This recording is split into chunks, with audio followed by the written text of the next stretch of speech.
100 attendees. My goal this year is 1,000, so I'm seeking all your help in making sure that happens. Again, spread the word, pick up a flyer.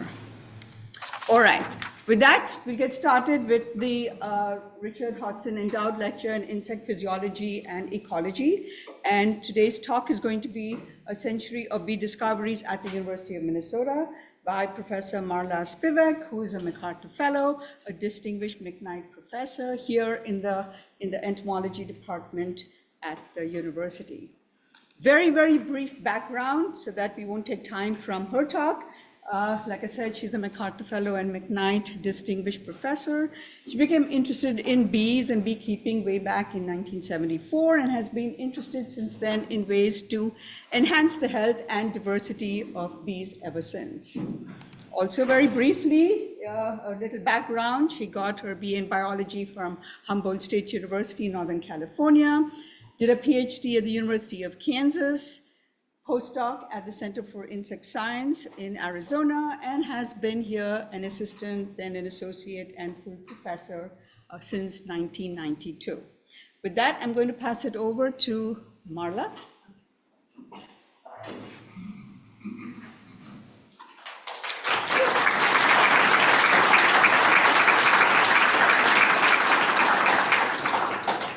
Okay, I was just told that I need to stay right here, so there's a bunch of people on Zoom, and the only way they can hear me is if I stay put. Am I good, Jess? All right, thank you everybody for coming. All right, let's just have some fun. I had a blast putting this talk together, so I hope it's fun for you too. And there's a century worth of stuff in here, so I'm gonna be moving through it. Okay, so here we go. And this ends up being more about this cast of characters, really. It's been so fun digging into who all these people are, and so I will be introducing you to them. So it began with the division of bee culture on this campus. It was called the University Farm in 1913. It was a whole division at that time. And I don't know where that building is. I don't know if it's here anymore. But there's the beehives there from 1913. And the first professor was a Reverend, Francis Joerger. He was born in 1869. He was hired here in 1913, born in Austria, but emigrated from what was then Yugoslavia. And he came here as the first pastor of Bonifacius in Bloomington, a church. So he was a pastor, but he was also a beekeeper. And you know what we do now is go online and dig for people. And what do we find? I found this postcard from 1908, January 21st, where it shows he's in front of his beehives. They call them swarms for some reason.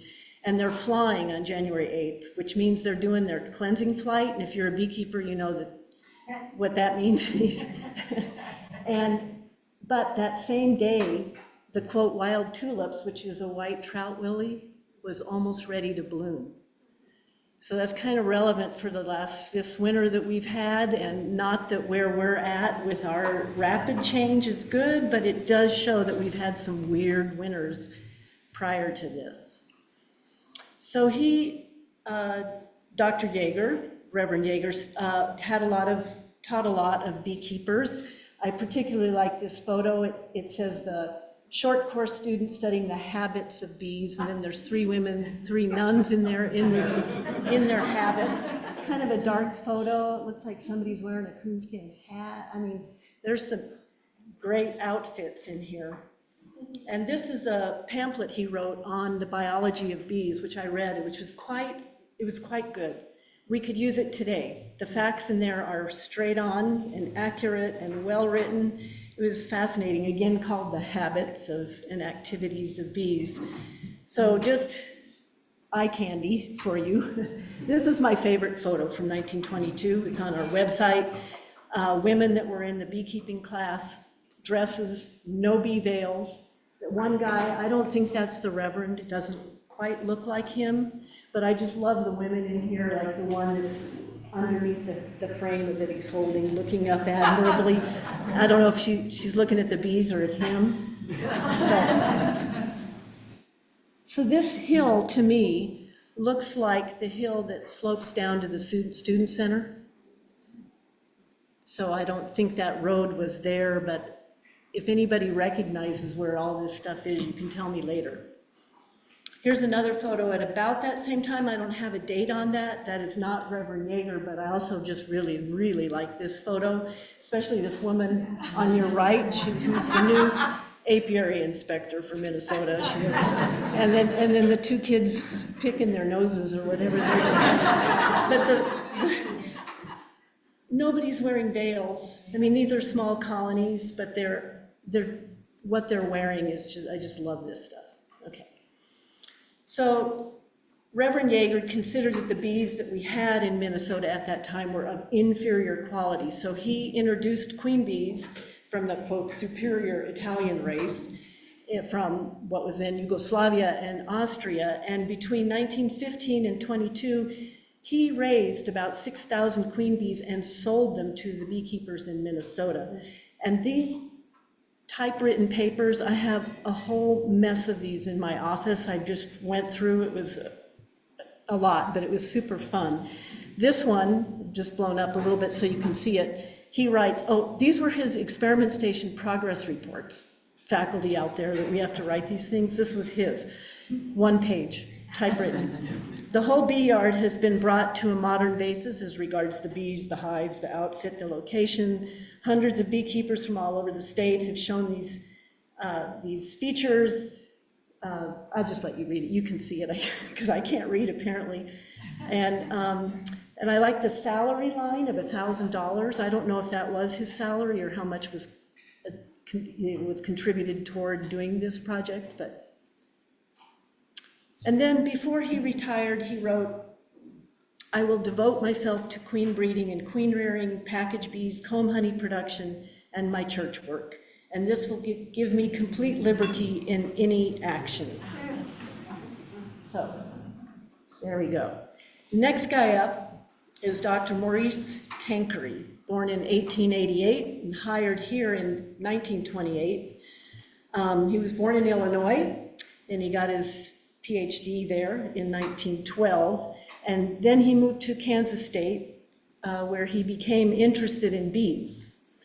And then he was recruited to go to Greenland, and Clara in the lab in the bee squad somehow dug out this colorized photo of him in his Greenland garb, which is awesome. So he took a leave of absence from Kansas State, and he went with this guy, McMillan, to Greenland on the Crockerland expedition. And he was brought on as the zoologist, and he went there for 3 years. So of course I'm going, okay, what's that? What's the Crockerland, what is this? And it was started by Admiral Perry in 1906, who's a famous naval officer and Arctic explorer. And he, in that time, reported seeing land. So, sorry, we have to go down a little rabbit hole. We're not doing bees for a few slides here. Okay. He reported seeing land 130 miles across the polar sea. And Perry called it Crockerland.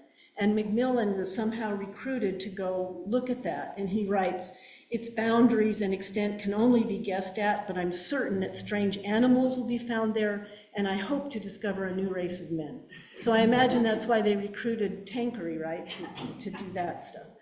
So then you keep digging on the internet, and in fact, there was a Crockerland expedition. This is the Perry McMillan Arctic Museum, and I know you can't read all this, but this from 1913, they talk about who's on the expedition, and Tankery's name is listed. I don't know which one of the guys is him here. And then if you scroll through this thing, it talks about all their misadventures they had on this. It was a crazy trip. By 1916, they write, Green, Tankery, and Allen arrive in this place, and ice conditions prevented them from sledging on.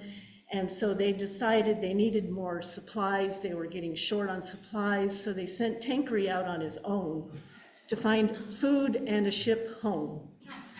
So So you have to imagine now, Tankery's on his own trying to find a way out of here. And in the meantime, Macmillan starts realizing that there was no Crocker land. It was all a mirage. And the Inuits that they were leading the expedition said, this is what was called a pujak, a mist. It was just a mirage. So 3 years on that, and then he goes back to Kansas. Yeah. Okay, I told you I had some fun with this. I'm not a graphic designer, but I figured that was good. Okay, so then he stays in Kansas for a while. Then he goes to Texas A&M, and he's the experiment station chief and the state entomologist, and then he resigns to become a commercial beekeeper. Okay, so here he is in 1924. He moved up to Fargo, Minnesota, and in this awesome truck and in awesome outfit, I have to say. I mean, look at those boots, right? So there he is in Red River Valley apiaries in Fargo with his bee truck, and there's some bee equipment in the back there. So he started bringing up package bees back in 1924. So packages are just a screen box full of bees and a queen bee, and you dump them into beekeeping equipment, and that's how you can start a colony of bees. Well, they were being shipped up in railroad cars starting in 1924, and Tankery was one of the first to do it. So look at these hundreds and hundreds of packages of bees in railroad cars, and they're unloading them onto the Railway Express and hauling them across town. I don't know where this is. I'm assuming Fargo, but I don't really know. And then put him on his truck, and he's getting ready to hive his bees, which is exactly what's happening in Minnesota right now. Everybody's hiving packages, getting ready for the season. Only we need this truck here. And I'm sure Nelson would agree. All right, so when he came to the University of Minnesota, he was recruited here in 1928, and he became known for beekeeping on a, quote, scientific basis and for producing lots of honey. Because back then, honeybees there was only one disease, and it was not very frequent, and there was lots of flowers out there, not as much corn and soybeans, and bees were really hauling in a lot of honey. So those colonies on your left that are stacked really high, each one of these stacks is one colony of bees. That's 2, 3, maybe up to 400 pounds of honey on that thing. These are huge crops they were making back then, which also meant huge swarms of bees that they would capture in the trees. We just rarely, sometimes we see a swarm like that now, but not very often. Just beautiful, especially one that you can hive just like that. That's a treat. All right, so this was the scientific basis stuff. So this one on the left is his experiment station report, Tankery's, and his experiment station report of a comparison of 2 to 3 pound packages. So should you start a colony with 7,000 bees or 10,000 bees, and it depends on when you hive them. And the data show earlier the better, and it didn't make a difference if it was a 2 pound package or a 3 pound package, which I find hilarious as kind of inside joke, because it's still, Katie's nodding, it's still controversial for beekeepers right now, what you should start with. And the one on the right was how to winter them. Should you put them in a cellar, or should you keep them outside, and how should you wrap them for the winter? And if you keep them outside and wrap them in tar paper or balsam wool, whatever that is, they do the best, okay? So this is 1934. This will be a theme that we kind of are repeating. I hope we're moving forward as we repeat. And there we are, wintering outside, back when we had winters. Remember winter? This is great for bees to be in the snow like that. It's insulating. They do great like this. All right, so there's Maurice Tankery, Dr. Tankery, with his students. No women in this photo. Some interesting looking guys in hairdos. I guess women were not at the university. I don't know who was in this class or why, but it's another classic photo. Plus he's holding the frame upside down. Okay, so then next up is Mykola Haak. and born in 1898 in Ukraine. He came here in 1933. He actually didn't come here as a professor. He was Tankery's technician first. That's why he was hired. Tankery retired in 44, but Haak came in 33. He was in the Ukrainian People's Republic Army. He worked in Czech state bee culture for a while before he came to the University of Wisconsin to do his PhD. And he finished that in 1933 under Dr. Farrar, which is another big name in beekeeping back then. So here he is, and here's Haak in the front right, and right behind him is Tankery. So they're teaching a beekeeping class, they're teaching beekeepers how to hive a package, and again, no one's in veils, people are in dresses and ties, which I noticed none of you wore a tie. And then in 1944, after Tankery passed, Haak was hired on as the professor. And he spoke 5 languages, and I'll come back to that one. Kind of an amazing guy, just another great photo of him hiving packages and giving some feed. Just a random photo, which is, I just love this one also. This is the Beekeeping Association meeting from 1937. This is in Excelsior, Minnesota. This is their summer meeting. The beekeepers still have their summer meeting around that same time. And although no one dresses like this, they do bring their kids and everybody like that. So I just love this photo. And this was probably taken with one of those old-time cameras, right? Where you had to stay still for a really long time, only the dog moved in the front. And another relic found in my office, a sign around World War II. Please do not disturb the bees. Sabotage is a war offense. Bees are vital in national defense. They furnish wax to coat guns and ammunition. They pollinate fruit. They ensure seed production, and there are little data on if you have bees and don't have bees, how much clover seed you can produce. And don't open these bee colonies. The honey on them is just for human use. Win the war, protect the bees, and hunters, don't shoot them.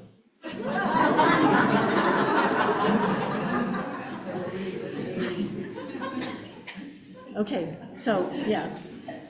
So this was the beekeeping short course, and you know what building we're looking in? We're at? Recognize? It's Coffee Hall. Yeah, it's Coffee Hall, the beekeeping short course from 1944. And the dresses and the hats and the ties. You gotta love it. So Haak wrote a lot on how to keep bees, and just a little quick side note for people in my lab, you have to read that manual on beekeeping in Minnesota because you want to know the origin of reversals. Yeah, that one. Okay, we'll just drop that one for a minute. But he wrote some great how to keep bees manuals where a lot of the information that we're teaching is almost exactly the same. He wrote a lot on wintering of bees, how to get them through the winter here, but mostly he was known for his studies on honeybee nutrition and development of pollen substitutes. So at times a year when there are no flowers in bloom, sometimes beekeepers feed a pollen substitute. So he was the first to research these. He had a lot of publications on it, and his recipe is shown here on the right. It had 3 parts soybean flour, expeller processed, brewer's yeast, skim milk, and then dried egg yolk was an option along with the casing. Those were optional. We still use this stuff today, and it was controversial. This is something published in 1959 in a trade journal about whether we should be feeding bees this artificial diet or should we just only give them real pollen. And it's still being talked about. This is a publication from the Honeybee Health Coalition in 2024. The first page says this guide shows the history based on foundational research of Nicola Haak and another guy, Elton Herbert, and emphasizes the importance of understanding the limitations of artificial supplements. So still interesting. Haak got very interested in the vitamin content in the food that they feed to larvae and the differences, because the food fed to some larvae. If it's royal jelly, the larva will develop into a queen. Otherwise, it will develop into a worker bee. And he was interested in that caste determination, how that happens. And he looked at vitamin differences. And he also became very interested in the minerals in honey. So the iron and copper, he found that iron and copper in honey can build up hemoglobin in rats. So this was kind of a little side project that he published with Maurice Tankery, Dr. Tankery, and a biochemist, this guy Leroy Palmer, in the Journal of Pediatrics. And so when I'm looking into this a little bit, what comes up online, you know, we think that we invented social media and fake news, but this says, I can probably read it better from here along with you. Dr. Nicola Haak of the University of Minnesota has been conducting some experiments in the feeding of rats. He fed black rats milk and they turned gray. After 3 weeks, the legs turned, and then in succession, the shoulders, around the eyes, nose, abdomen, neck, mouth, and inner parts of the legs. The last to change was the stripe down the backbone. When the milk diet was ended, the rats changed from gray to black again. And then rats fed on milk and honey became hairless. Published in Scientific Facts from Reading Times in Pennsylvania. Okay, so then Haak started looking at vitamins in honey. And he found that honey contains small amounts of vitamin C and K, and for some reason, he thought it was a good idea to do this biblical thing of going on a diet of all milk and honey for 3 months. And he wanted to test the viability of this kind of a liquid diet. And he got scurvy.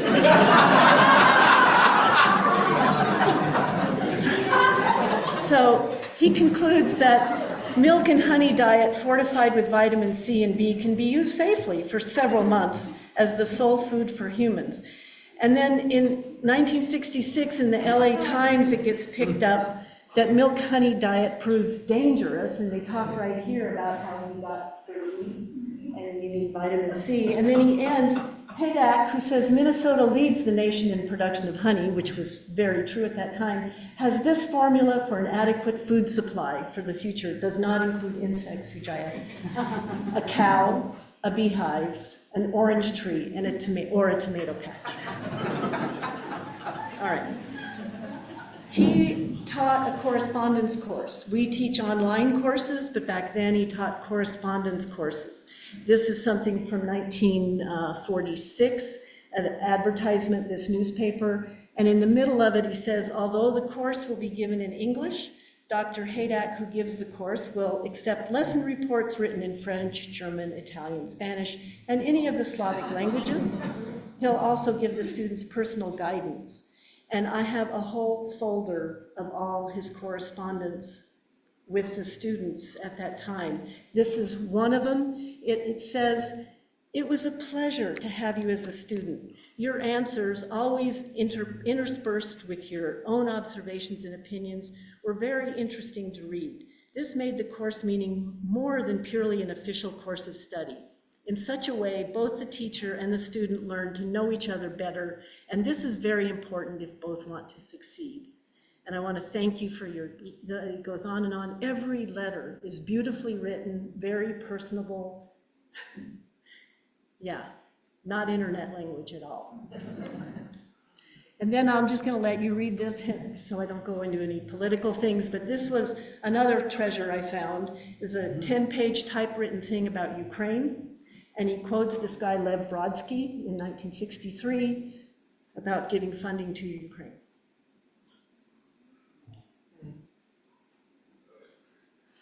Yeah, it was pretty powerful, and I only took one little quote out of there. So there he is. He retired. Haak retired in 1966. He published over 225 articles. He was regarded with affection and respect by all who knew him. He was almost revered by the hobby and commercial beekeepers, most of whom had participated in the beekeeping short course that he taught for so many years. And he's buried just north of us on Sunset Memorial Park. This is great. Yeah. Okay, so next up is Basil ForGala, which many of you know because he was here at that time. Best name ever. I mean, Basil ForGala, it's a great name. He was born in 1931. He was hired here in 1967, the year after Haak retired. He was born in Canada. He did his PhD here, but then he returned to Canada for a while. And when he came back for his PhD, and then when he was here, he studied viruses. In fact, he studied sackbrood virus, which is something that's a very current topic of study in the lab right now. He had a lot of students. One of them was Eric Musson, who you might remember was our Distinguished Alumni Awardee for several years back, and he came here and gave a lecture. Unfortunately, Eric has passed. I found this out of something that Mia McNeil wrote about ForGala. ForGala took Musson to the apiary, grabbed a bee and let it sting him to make sure he could work there. Watch out, students. Yeah. So these are just some titles of some publications on sackbrood disease. He studied nosema disease. And then at the bottom, this is going to be about tracheal mites. But the point of this is that over time, the bee diseases started increasing in the United States with ever movement of packages and introduction of queen bees legally and illegally into the United States. The problems for bees were increasing. And Basil was part of the boll weevils bowling team, which Mark tells me won trophies in whatever league they were in. This was a real bowling league, and many of you were in it. Val, were you in the bowling league? Come on now. Well, all right. So in the 80s, tracheal mites were introduced into the United States, Acarapis woodi. And these are tiny microscopic mites that enter the breathing tubes, the tracheal tubes of bees, particularly the big tracheal tubes that provide oxygen to the flight muscles in the thorax. And they crawl in there and they reproduce, they pierce the tube to feed on hemolymph, and they multiply within the tubes. And this is the only data graph I'm going to show you about honeybee colony decline, mortality over time if you don't do anything about these mites. So this was the first big parasite that was introduced into the United States in the mid-'80s. And Basil did a lot of work with his student Steve Duff, who's in the back row. Thanks for coming, Steve. Your name's on that paper, as well as these papers. And I'll tell you, these 3 articles that, Steve, you published with Basil and others, I still get requests for reprints from these. And in fact, 2 weeks ago, I got a call from a guy who said, can you please repeat this study comparing bees from other parts? I need to know the answer to this thing. He said, Basil did this study. It was the most important study for me as a beekeeper to understand. So, I mean, this stuff is still very, very relevant, comparing different methods of beekeeping, different ways of wintering, different queen stocks. And yeah, look at those honey supers. Don't get them like that anymore. Okay, Basil was internationally known for his studies on bee diseases and parasites, pollination management, and wintering, did a lot of work. And Mark Acerno writes, when Basil passed, he suffered a lot of complications of diabetes. And yet he remained very optimistic and upbeat. Past students and colleagues remember Basil as a people person who had great enthusiasm, insurmountable optimism, and appreciation for experimental design, complete dedication to the beekeeping industry. And I only got to meet him once, so unfortunately. And Tim tells me when Tim Tankery, thank you, this should have quotations marks. When Basil retired, there was a move to eliminate the apiculture faculty line. And I recall Basil rallying the beekeepers to preserve the position, and a compromise was made to a temporary position, which Mark Acerno was very involved in. So they hired this temporary person, which was me. And these were the purple Converse high tops I always wore in the bee yard. I don't have them anymore, but I do have a new blue hive tool, which I almost always carried in the past, and I got one now. So I was hired on a temporary non-tenure track appointment in 1992. It was converted to tenure track in 1994. And no, I did not. I did not go to Greenland, but I just wanted to see what I'd look like in that. I did, before I came here, I did kind of go on an excursion, not to Greenland, and not looking for a mirage, but I kind of did get lost. And the only one photo I'll show from all those years is this one, which is the kitchen from my former in-laws. It's our family kitchen, and in Peru. And yes, those are guinea pigs, and yes, we ate them, but only on special occasions. Okay, so when I got here, I hired Gary Reuter. It's the best decision I ever made. He was technician for 30 years. He retired a few years back. We call him Gary of all trades because he, in addition to being a great beekeeper, he could fix anything, teach everybody, loved teaching kids, loved working with beekeepers. He still does. He's still around. So a lot of everything that I've done is really attributed to Gary and his help over all those years. When I came here, the truck we had was what I used to call the dog catcher because it reminded me something out of the 101 Dalmatians. Sorry, Steve, but this was the worst truck ever for beekeeping because it was open between the cab and the back of the truck. So there was 2 seats in the front, and we'd have to put, I shouldn't admit this, but we just put students sitting on bee boxes in the back. And if we had to carry bees around, there were bees in the truck with us. And if you work bees with Gary, at the end of a long day, you have to stop at the Dairy Queen. So we'd park at the Dairy Queen and go in and come back out, and all the bees would be at that front window. Hundreds of bees inside lining the front window, and we'd get in and everybody's like, whoa. Anyway. Remember this slide, Beekeeping Short Course from 1944? This was the short course from 2007. We had everybody line up in front of coffee in the same way. But look what they're wearing. I don't know what happened to the dress code, everybody.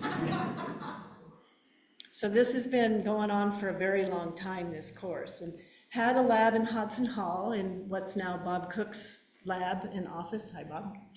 And we were trying to do molecular work and bee work, everything in there. We had the, quote, honey house, which is now where the Bell Museum of Natural History is now. It was kind of in back of that, in front of that Kaufman apartments, those white apartments back there.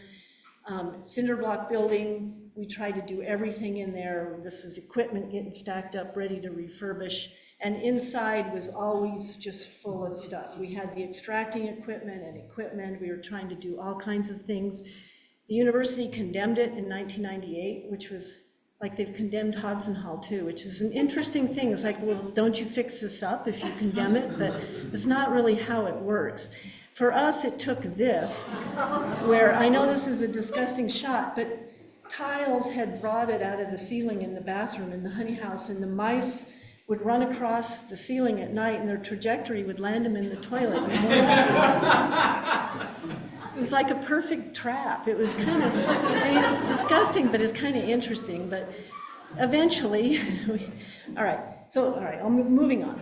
So in 1987, so the tracheal mite had come into the United States in 1984, and then this parasitic mite was introduced in the US, and it came into Minnesota about the same time I did. I promise I did not bring it in, but this is the most devastating problem of honeybees, even today. It reproduces on developing pupae, and it transmits viruses, bee viruses. It can transmit from bee to bee, and it kills colonies within a year or two. It's still a huge problem. In 2006, colony collapse disorder happened. And I'm going to be going a little out of chronological order in the next set of slides, but I just wanted to try to keep it in story form, at least in some way. But a lot of things were happening to bees during this last decade or so. So bee colonies started dying in big, huge numbers in commercial operations, and no one could really understand what was going on. In retrospect, it was probably the varroa mite and viruses, but maybe combined with other things, but it really hit the news. And this was the first time that the public really gained awareness about honeybees. But at the same time, in fact, the next year, a big report led by May Birnbaum, University of Illinois, came out from the National Academy of Sciences on the status of all of our pollinators, particularly our native bees and our monarch butterflies and bats, how we don't have a lot of information or data on all of them, but some of them are in decline and we need to be paying attention. So now the public's aware that it's actually more than honeybees, which was a good thing. It's about all of our bees and all of our pollinators and how important they all are, which allowed us then to hire Dan. Yay, Dan! Because at that time, before that, I was getting a lot of requests to do all this landscape ecology about all these pollinators, and I could not keep up. It was out of my league, and hiring Dan was the best thing for my life. So I could go, here, will you take this stuff? Thank you. So also, just before that, or around that time, Extension hired 2 new Extension educators, thank goodness. So Dr. Elaine Evans, who does her work on native bees and rusty patch bumblebees, you might have heard her on NPR recently, and Dr. Katie Lee, standing there, oh, there's Elaine, hi Elaine, on honeybees. Both of them excellent people that have been able to cover and address a lot of the practical problems and a lot of the extension and education around native bees and honeybees. In about 2011, because the public was so aware of honeybees and all the bees, Gary and I were just getting slammed with requests and we couldn't keep up. So I decided to start the Bee Squad, this thing called the Bee Squad. And we had some ideas of what it could be. It was going to be teaching and educating beekeepers in our local area. And the first captain of the Bee Squad is shown sitting here on the left. That was Jody Gertz, and she's working bees on top of, where is this, MIA, Institute of Arts, on their roof with Becky Masterman. And if you know Becky Masterman, shown on the right, she's a force of nature. She was the one who then took the Bee Squad and grew it into this, just this amazing group of people that do outreach and education and all kinds of programs. They work with war veterans, they work with prisoners, they teach mentoring, and they work with our extension educators, Elaine and Katie, on all kinds of programs. They are the public face of the Bee Lab. Many people think I work for the Bee Squad, which I really like. You know, they've really done a lot to reach the public. And Becky in particular, I would say, reached a lot of people who then became donors and supporters of the lab, which then allowed us to go to the state legislature. The university finally put in the capital improvement request to the state to build a new bee research lab. And in 2015, it was a great day to watch this thing come down, mice and all. And then we had our groundbreaking, and there's Brian Burr, and there you are, Dan, remember then? And Chris, my husband. All kinds of fun people came to shovel dirt for a little bit, just as a photo op mostly. And then from what's now Bob's office, I could look out the window and watch the lab be built, which was really exciting. And Gary Reuter was really instrumental in making sure all the plans went according to plan. It's a tough job. And then we had the grand opening. Might have been a bad hair day, but it was a great day. And then Becky was able to get the marching band because the marching band leader was a hobby beekeeper.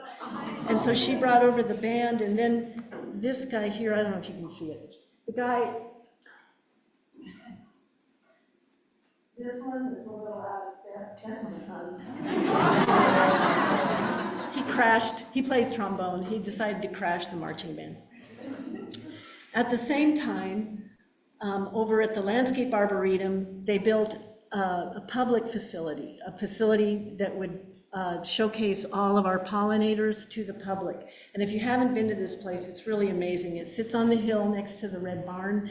It has won all kinds of architectural prizes, and awards, and inside it has displays on native bees and honeybees and monarch butterflies, and it has classroom space. It's really a beautiful facility. So the public can go there to see it. So we had a new research lab and then this new public discovery center. 2016, Governor Dayton starts a task force on pollinators. So things were, I mean, for me in this last decade, I hope you understand, things were like escalating. And sat on this task force to provide legislative ideas about how we could reverse pollinator decline and restore pollinator health in Minnesota. So that was quite a learning experience to sit on that panel, and then, or on that task force. And in 2019, Representative Hansen put forward this legislation to make the rusty patch bumblebee our state bee. And it was passed, which was an amazing thing. It wasn't so much about the bee, but it was a symbol that we need to protect our pollinators, and this is a symbol of a federally listed bee that we need to be protecting in our state. Minnesota really leads the nation in initiatives, legislative initiatives to protect pollinators. It's really been amazing, and a lot of it comes from Rick Hansen, which you'll see in a minute. Okay, where am I? Okay, so when I got interested in bees and beekeeping, I went to work for a commercial beekeeper first thing. And I love all beekeepers, but I have a real fondness for commercial beekeepers. They are the most innovative and creative people and best people you'll ever meet. These are people that spend their livelihoods, there's one of them sitting right here, working with stinging insects, day in and day out. And unlike what the popular press may say about commercial beekeepers hauling bees across the nation, they love their bees and they mourn their losses. When they take losses, they're grieving. They're like kids to them. And I've always wanted in research to make sure that the projects we do had some kind of application for the bees and for beekeepers. So that's been my driving force the whole time. I'll admit it. Working to do practical research for beekeepers was always much more important to me than the number of publications I got or where I published them. Okay, I said it.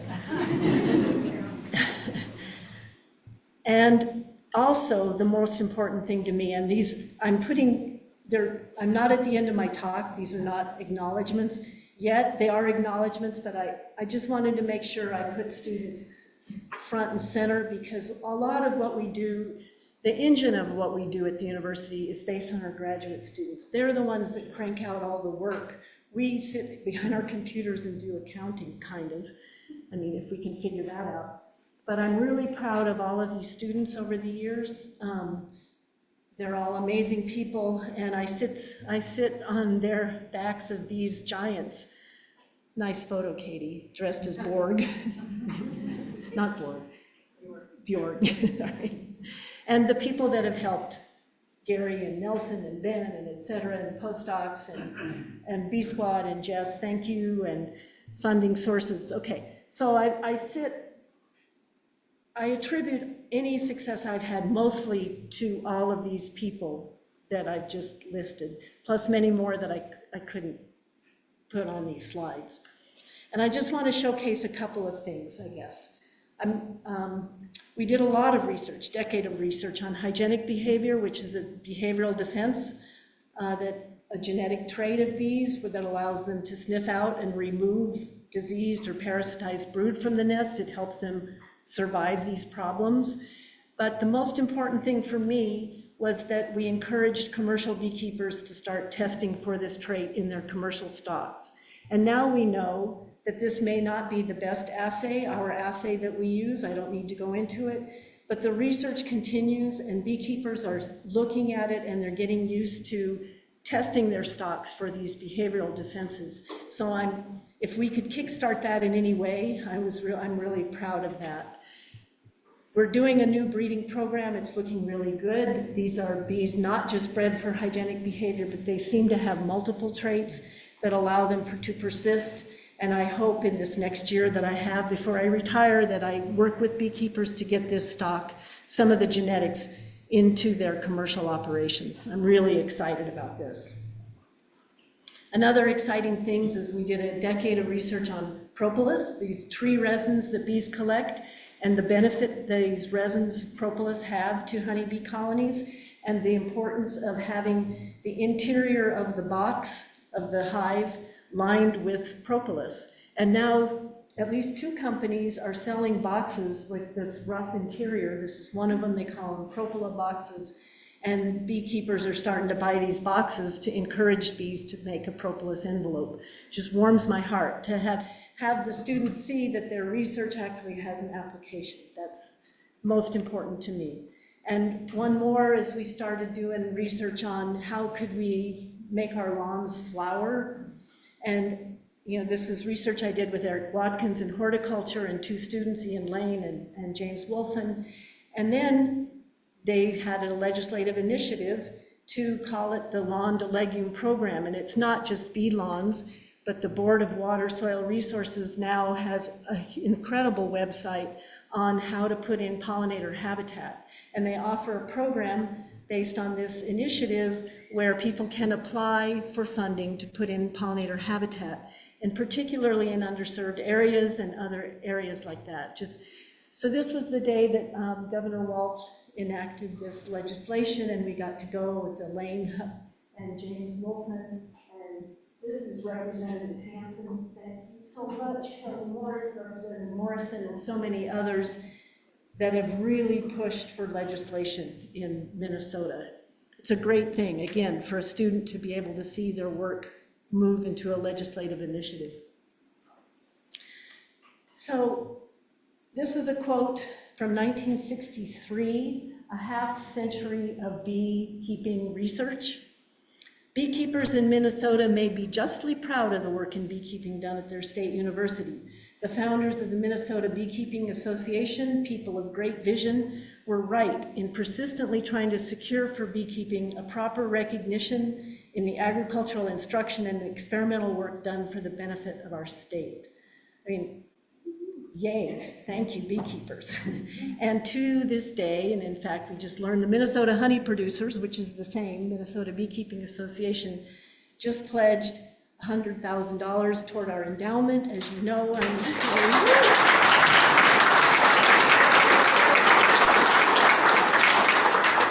we are raising money for this, to endow this position. We have a steep goal.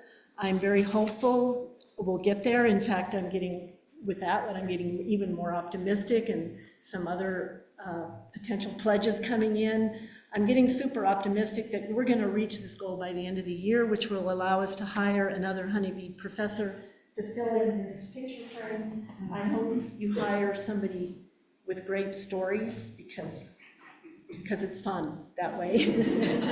And I'll stop here. Thank you very much.